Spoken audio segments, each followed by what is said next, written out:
Hamoud Al-Khudri katika nashiri hiyo min galbi, ambayo ni ishara tosha.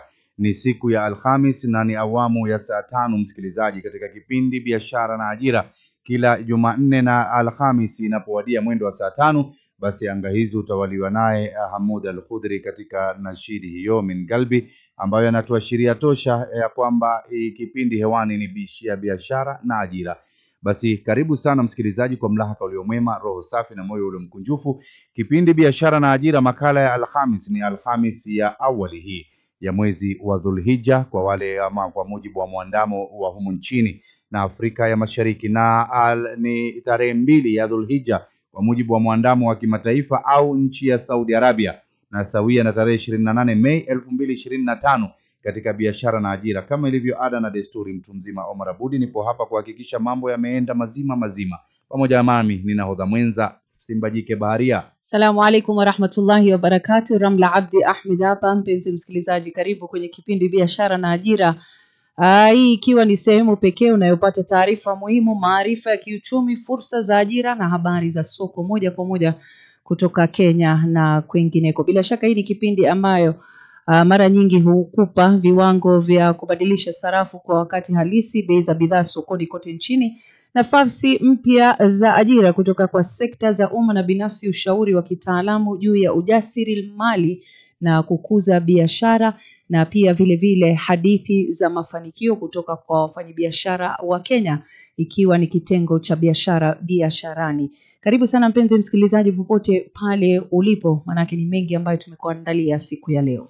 Ndio maana yake hiyo msikilizaji. Miongoni mwa wale ambayo tumekuandalia leo hii, tutakuwa tunaangazia swala zima la vijana katika mwambao ule wa pwani, kwa kiwango gani wanajihusisha na elimu hii haswa ya ubaharia, ikizingatiwa ya kwamba hapo juzi kulianza kwa safari zile za gari za reli au gari moshi kutoka pale Mombasa Terminals hadi pale Mombasa Railway. Yani unapelekwa ukifika pale sasa, ukitoka na SGR hapa unafika Mombasa Terminals. Mombasa Terminals unabebwa tena na reli hadi pale katika kisiwa cha Mombasa, ambapo ni Mombasa Railway, kwa shilingi 50 tu. Na gumzo likaanza ya kwamba reli imefunguliwa, lakini watoto wetu hawakuandikwa kazi, hawajaajiriwa. Watoto wetu hawakuajiriwa katika hii SGR ndogo hapa na mambo kama hayo. Lakini je, ni kwa kiwango gani wa vijana kutoka Mombaoni wanajihusisha haswa na ilmu ambayo inawapatia tajriba ya kazi zile ambazo zipo katika mwambao ule? Haya ni pamoja na yale ambayo tutaweza kuyajadili, na ili kufanikisha hilo msikilizaji, tutaweza kuwasiliana moja kwa moja na mkurugenzi mkuu wa kampuni ya Shipping and Transport College of East Africa, au chuo cha mafunzo hiki cha ubaharia, Shipping and Transport College of East Africa, ambaye tutaweza kujadiliana naye moja kwa moja, ambaye si mwingine ila ni Bi Fatuma Hussein au Fatma Hussein, ambaye yuko pale tuweze kujadiliana naye, kwa sababu masuala haya yamekuwa kongwe mno, ya kwamba wanati kutoka mwambao ule huwa wanalumba sana na kulia ya kwamba ajira ambazo zinafungamana na masuala yao wao hawapewi kipaumbele katika ajira hizo, na suala hili la elimu ndilo tunalozingatia mno. Assalamu alaikum warahmatullahi wabarakatuh. Wa alaikum salam warahmatullahi wabarakatuh. Karibu sana da Fatma. Asante sana.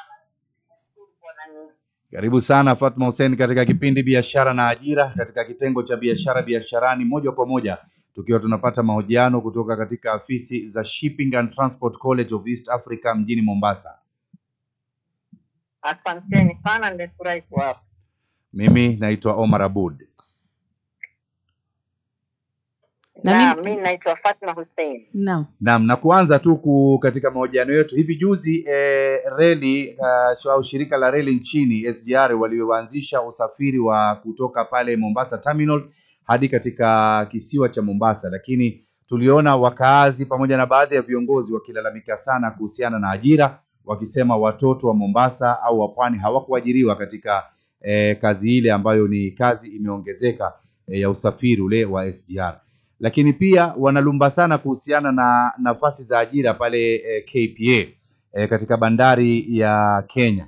Ndiposa leo hii tukaona tuwasiliane nawe tuanze kuangalia haswa vijana wetu na wakazi wa pwani kwa ujumla kujihusisha kwao katika masomo ambayo yanahusiana na taaluma ambazo ni za kazi zinazopatikana mwambaoni. Tunaamini kwamba uko Shipping and Transport College of East Africa. Ndiyo kabisa, yani hapa tuko Shipping and Transport College of East Africa, tuko Mombasa ndani ya island.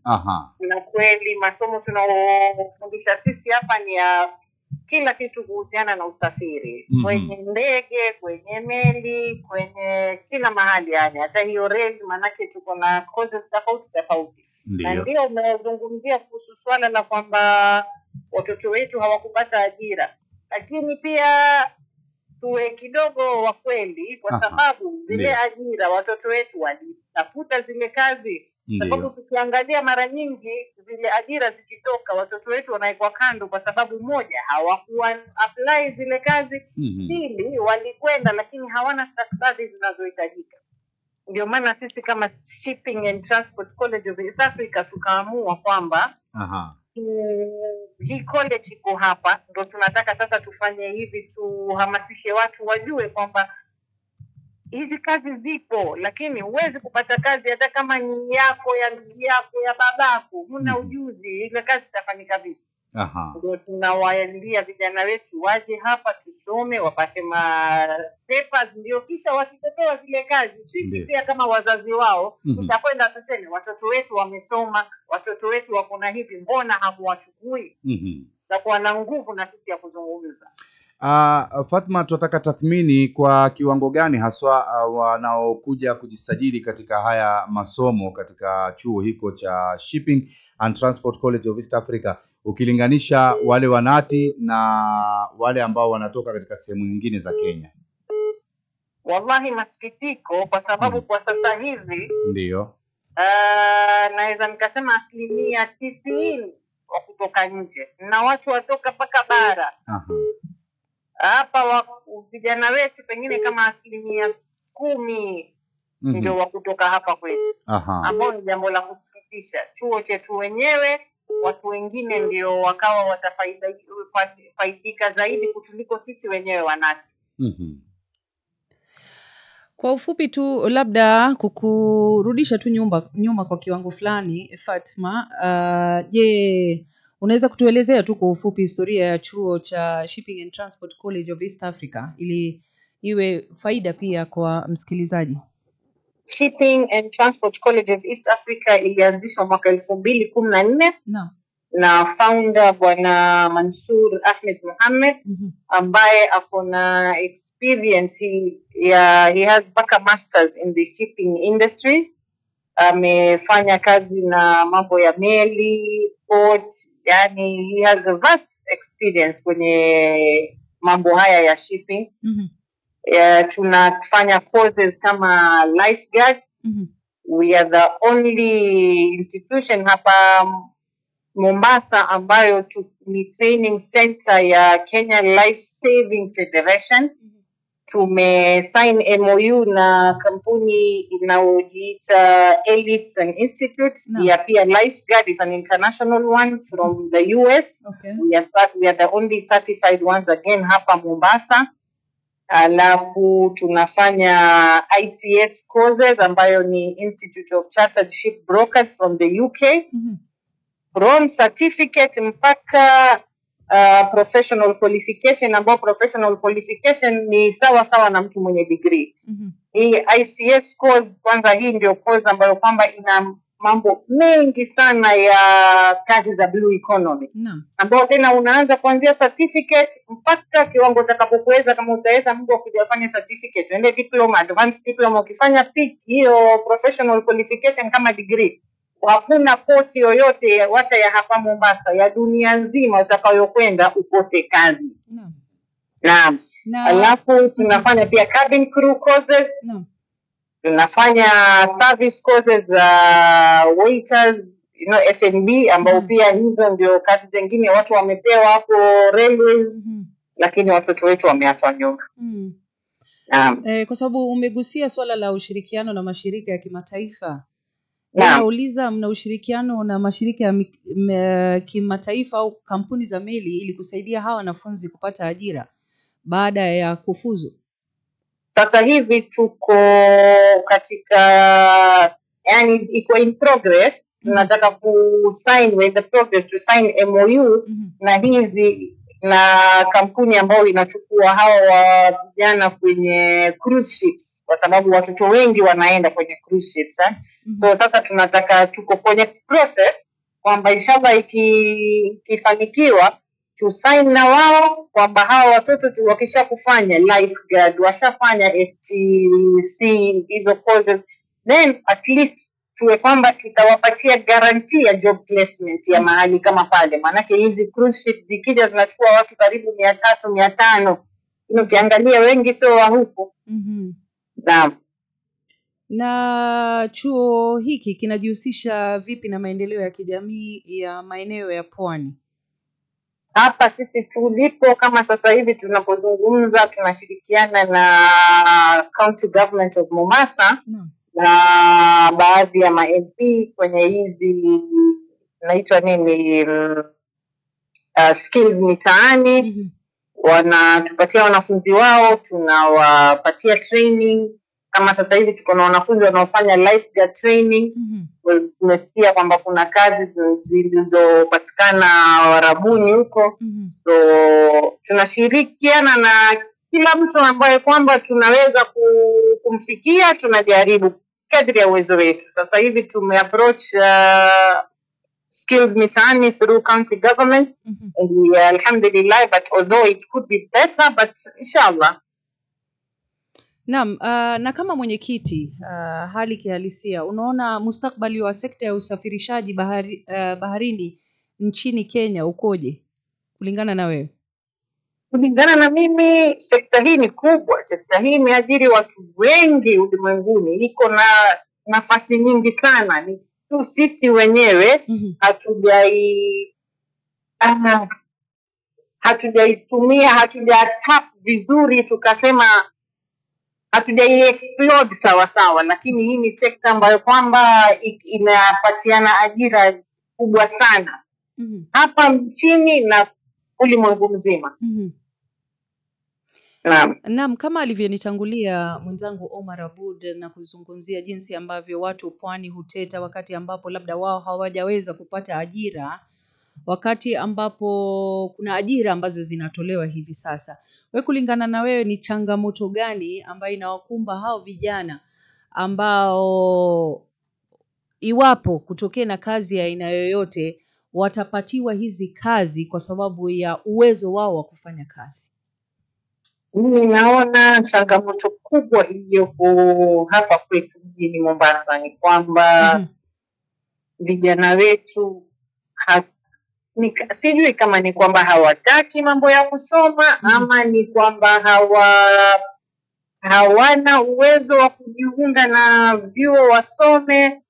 Manake challenge kubwa ni kwamba hawako, kwa sababu pia ukienda kwa hawa ma MP kuwaelezea let's tufanye kazi kwa pamoja, sponsor half watoto wasome, wanakuambia sisi tukiwa sponsor hawa watoto 100% hawaendi kusoma. Labda tu sponsor nusu, watoe nusu. Hakuna commitment. Na sasa ile commitment kwa nini hakuna? Pia labda wazazi pia tuwafaa, ndio hii mimi nikasema tu kwenye hii kipindi cha leo, pia sisi kama wazazi tujibidiishe, tukae chini na watoto wetu, tuwaelezee kwamba lazima usome. Mimi kama mzazi, kitu nitakachokukupa wewe kama mtoto wangu ni elimu. Ila elimu, hakuna mahali ambapo mtu atakupa kazi yake umfanyie. Utamfanyia vipi na huna elimu? Sasa I think challenge kubwa ni hapo kwamba we need to bring your awareness kwamba education is key, is paramount. Hakuna otherwise. Lazima tusome. Hata dini pia insema tusome. Sasa kwa nini ya dunia hatutaki tusome? Kuna wengi ambao watahoji ya kuwa sawa, labda ninamtaka mtoto wangu asome, afanye kosi kama hizi ambazo zitaweza kumnufaisha kesho, lakini iwapo labda hawana fedha za kutosha ya kuweza kufuzu katika sekta kama hii, je, mna scholarship? Mna masuala ya scholarship? Sasa hivi ni kama nilivyokuambia, tuna hizo za skills mitaani na inshallah karibuni pia hao ma MP tumezungumza nao. Tunatarajia, manake yetu sisi ni kutuma proposals, alafu tunatarajia ikishakuwa sawa watafanya ile public announcement, waite watu. Lakini pia wenyewe wanalalamika kwamba wakiita watu kwamba kuna hizo scholarships na bursary, vijana wetu sio wengi wanaojitokeza. Sasa sijui tutafanya nini kwamba tusipuuze masuala kama hayo, kwa sababu bursary zinatoka, scholarship zinatoka, lakini wanaokuja hapa watu wanakuja na scholarship, lakini sio wahumu. Naomba Fatma kukurudisha nyuma kiasi tu, maana nimeona katika courses ambazo mna offer iko na masala ya lifeguard hapo. Naam. Sasa kuna hili suala kwamba Mombasa na Pwani ni mji ambao umesheheni hoteli za kitalii na za kifahari ambazo zina madimbu ya kuogelea pale, yani swimming pools. Naam. Lakini masikitiko ni kwamba zote, kila utakapotembea utaona umebandikiwa pale swim at your own risk. Kwingine utaambiwa no lifeguard, kwa hivyo utajichunga mwenyewe. Sasa kama taasisi, nyinyi kama taasisi hii ya Shipping and Transport College of East Africa pia ni washikadau. Na umegusia kwamba kuna kazi zimetokea Arabuni za lifeguard. Kwa nini haya mambo yasiwe hapa kwanza Mombasa, ndio tukaonyesha mifano iliyo hai, kwa sababu hizo hoteli hazina lifeguard na umewekwa angalizo haswa kwamba oga kwa ukijichunga wewe mwenyewe. Swali zuri sana hilo. Hizi hoteli pia kwa sasa ndio kuna act kabisa, kila swimming pool lazima iwe na lifeguard. Ni kwamba tu sisi wenyewe tupenda kufanya mambo ndivyo sivyo. Sasa hivi tumezungumza mpaka na CC Tourism Mombasa. Kwa sababu jambo la kusikitisha kwamba mwezi huu uliokwisha kuna drowning case ilitokea kwenye one of the hotel in Sun and Sand.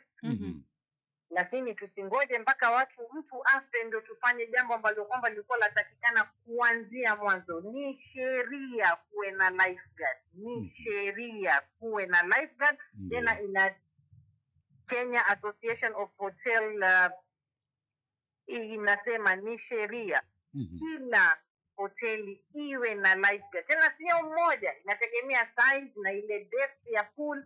Kuna depth fulani utatakikana pool attendant au lifeguard wawili, na wawe certified na Kenya Life Saving Federation, ambayo sisi kama Shipping and Transport College of East Africa ndio the only training center that is approved to certify. Sasa hivi pia tunajaribu lakini unajua sisi kama college, mimi nikija kwenye hoteli nikikwambia, unaona kama ni mimi natafuta ile pesa. Lakini ni sheria. Sasa inabidi pia hizi taasisi ambazo kwamba wanafaa kuhakikisha haya mambo yamekuwa, ni wao watilie mkazo, wawaeleze. Tuseme, let's give them benefit of doubt kwamba wamesahau, hawafai kuwa na hayo mambo. Waeleze kwamba hii ni lazima, la sivyo pool ifungwe. Kwa sababu hata shallow ends pia watu wana drown. Si lazima kwenye deep, so ni lazima.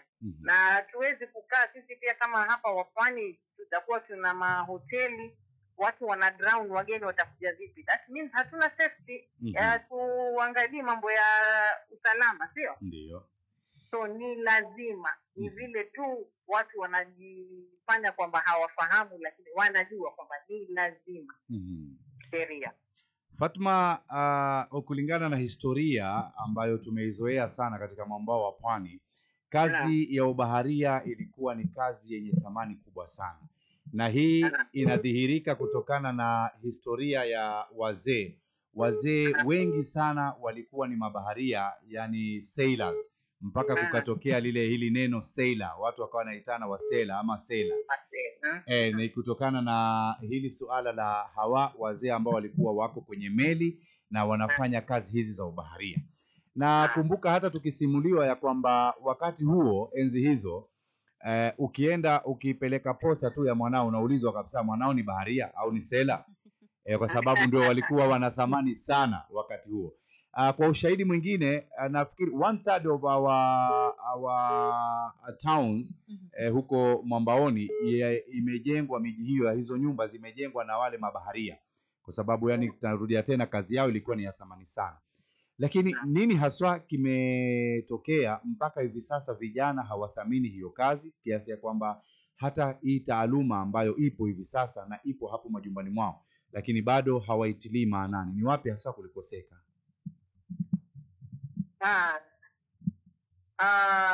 Hiyo ya ubaharia, babangu mwenyewe alikuwa sina, ndio hao mabaharia wa zamani. Lakini sasa problem yetu sijui wallahi, kwa sababu hii kazi, mimi ndugu yangu mdogo wangu sasa hivi kapteni, amesoma, amekwenda mpaka Ghana, amesoma university kule ya ubaharia, na yeye ni baharia. Lakini hapa ukiwaambia watoto wetu, kila mtu akwambia kuwa baharia mkujua kuogelea, makosa, urongo.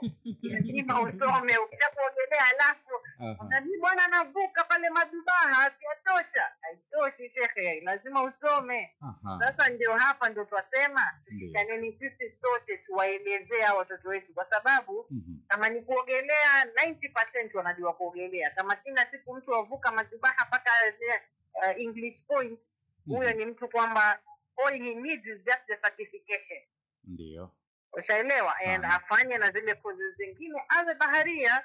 Kazi ziko, ni tu watoto wetu twendeni tusome, tuzifanye, na ziko hapa watu wanaandikiwa kazi hapa bandari. Ndio. Kumeandikwa watu karibu sijui ni ngapi wamepelekwa cruise ship Australia. Ndio. Naam, kwa hivyo kazi zipo, ni sisi wenyewe hatuzifuati. Ndio nawaambia waje hapa Shipping and Transport College of East Africa, tusome, tutasaidiana, tushikanane. Mimi background yangu nimekuwa cabin crew, nimefanya kazi ndani ya ndege for 25 years. That is why sasa hivi pia nafanya hii course hapa, kwa sababu watoto wetu pia ukiingia, tuna ndege, Waislamu wengi wana ndege sasa hivi. Ukienda Winston, mbona wa ndani ya ndege hatuko sisi? Kwa sababu gani hatuko sisi kule ndani ya zile ndege? Na ndege wenye zile kampuni ni sisi. Kweli kabisa. Sasa ndio yani asikitisha. Lakini inshallah kwa pamoja tukilingana tutabadilisha hii mentality ndio. Inshallah tutaibadilisha biidhnillah. Bila shaka, shukran sana Fatma. Tukizidi kusubiri maoni, pia vile maswali kutoka wasikilizaji kupitia nambari zetu 0727444454 au 0738648881. Pia unaweza kutupata kwenye mtandao wa YouTube pamoja na Facebook. Mpenzi msikilizaji, wengi ninaona ambao wanauliza maswali hapa ni kuhusiana hasa na ada ambayo wanatoza kwa masomo. Naam, karo. Dada Fatma? Naam, wengi ni watu ambao wanauliza kuhusiana na ile karo. Labda wanataka kujua bei yake. Inategemea kila course ambao unataka kufanya. Kama sasa hivi tuko na course, tuseme tukianza na ya lifeguard. Lifeguard ambayo unapata lifeguard certification, first aid certification, life saving certification, yote pamoja na examination na certification, tuna charge 35,000 na course yenyewe inachukua up to 45 days. Depending na level ya yani yule mtu mwenyewe, kama tunaanza naye mwanzo kuogelea ama kama hakuna knowledge, nategemea up to 45 days. Alafu tuko na courses kama za ICS, ile Institute of Chartered Ship Brokers, ambao ni international qualification hii. Certificate is for 6 months. The whole 6-month course you pay 45,000. Alafu tuko na foundation diploma ambayo ni ya 1 year. And this is international because the examination comes from the UK. The course is 75,000. Tuko na advanced diploma, again pia ni 75,000 for the whole year. Tuko na cabin crew course for tunafanya course ya 9 months for 135,000. Alafu yani inategemea, lakini sisi tunaposema waje hapa, hii pesa hii 45,000 ya 6 months si lazima uje uniambie Madam Fatma, hii mimi njoo niambie mimi nataka kusoma. Hii 45 tunaigawanya, unipe kila mwezi. Inshallah taala wataka kulipa kila wiki pia, we will make arrangement. Almuhimu msisome sana. Naam. Naona kuna mwingine anauliza, je, chuo kina mpango wa kuwahamasisha wanawake kujiunga na taaluma za mabaharia? Kabisa. Kwanza hata tunapozungumza hapa, kama wiki iliyokwisha nimepata mtu amekuja akaniambia, unaweza kutupatia lifeguard 60 wa kike? Wallahi nimezunguka sijapata hata watano. Subhanallah. Watano sijapata. They want ready job ziko available in Saudi, lakini strictly they want female lifeguards. Sijapata hata watatu. Kuna mwingine anasema, Ahlan kutoka Sauti, anasema wanafunzi wanaweza kufanya mafunzo haya wakiwa wapi? Nchini Kenya tu au hata kimataifa? I think kimataifa anamaanisha I don't know, online classes or something. Online classes kama tuseme cabin crew huwezi kuifanya online, lazima uje class kwa sababu there's a lot of practical lessons that are involved. Lifeguard utaifanya vipi online? I need you in the water. Hapo sasa inakuwa ngumu, lazima aje hapa ndo kwa sababu these are all skilled jobs. Lazima aje, mwambie Ilham Nairobi sio mbali, aje hapa Mombasa. Mwingine anasema, je, wahitimu wa chuo hawawezi kupata ajira kwa urahisi baada ya kumaliza mafunzo? Je, wahitimu wa chuo hawawezi kupata ajira kwa urahisi baada ya kumaliza mafunzo? Yaani anauliza labda kama kutakuwa na tatizo, lakini ni jambo ambalo umeweza kuzungumzia, ambapo unasema ni wao wenyewe wanakutafuta. Wanataka watu lakini tunajaribu kuwatafutia pia, kwa sababu katika huu kisoma already tunakupeleka internship, na tukikupeleka internship, ile internship sisi ndo tuna organize. Tukikupeleka ile internship, the skills ambazo umesoma hapa, na wewe mwenyewe vile utakavyokujiuza kwenye kampuni, maana siku hizi kampuni nyingi wanapenda startups. Unaelewa? Sasa wewe mwenyewe pia sisi tutakufanyia up to 80% ya job placement, yani tutakusaidia, we skill you, we do everything. Alafu ile 20% wewe mwenyewe ukishakupelekwa pale mahali kwenye kampuni internship, yes wewe ni trainee lakini jiuze.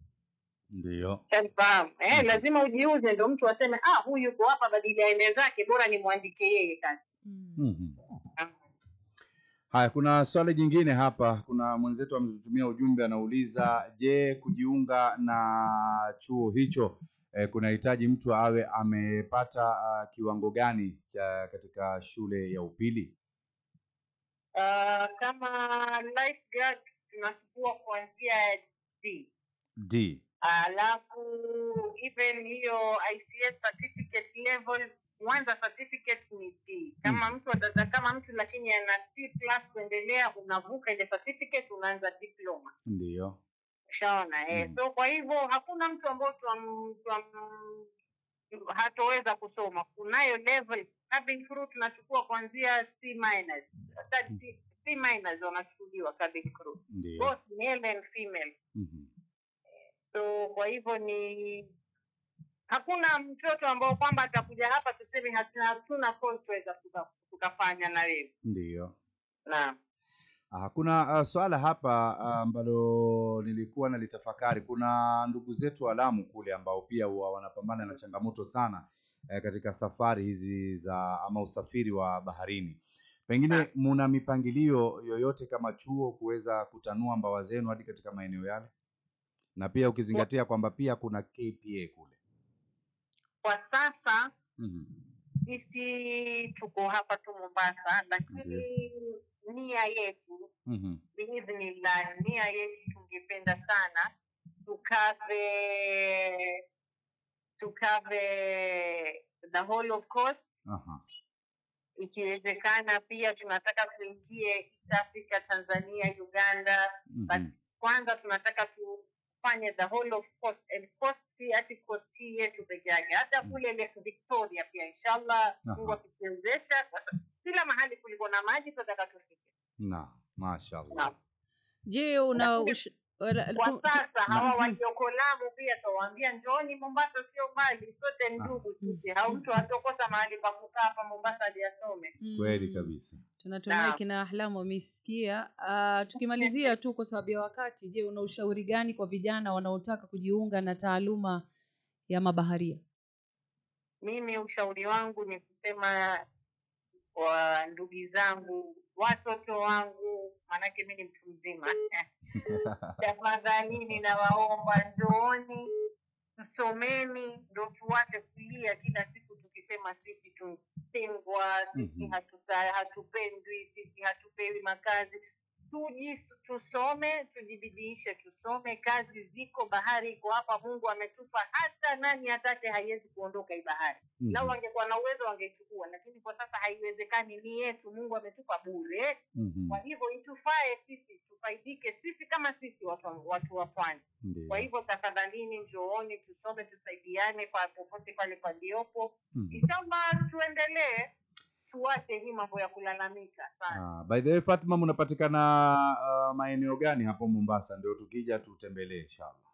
Sisi tuko hapa Ganjoni, St. Bernard's Road, opposite Mwananchi Hotel. Building inaitwa Ruman Plaza. Ruman Plaza. Third na fourth floor yote ni college. Mashallah. Naam, namba zetu za simu 0706787898 na pia tupatikana kwa 0743544989. Naomba urudie tena nambari za simu tafadhali. 0706787898 na 0743544989. Mashaallah. Nakitumai kwamba msikilizaji ameweza kuzinakili hiyo. Ndio tunamalizia hivi, tupatie neno ambalo msikilizaji atakumbuka ya kwamba siku ya Alhamis ambayo ilikuwa ni 29 Mei tulikuwa hewani na Fatma Hussein ambaye yeye ndiye mkurugenzi wa Shipping and Transport College of East Africa kutoka pale Mombasa.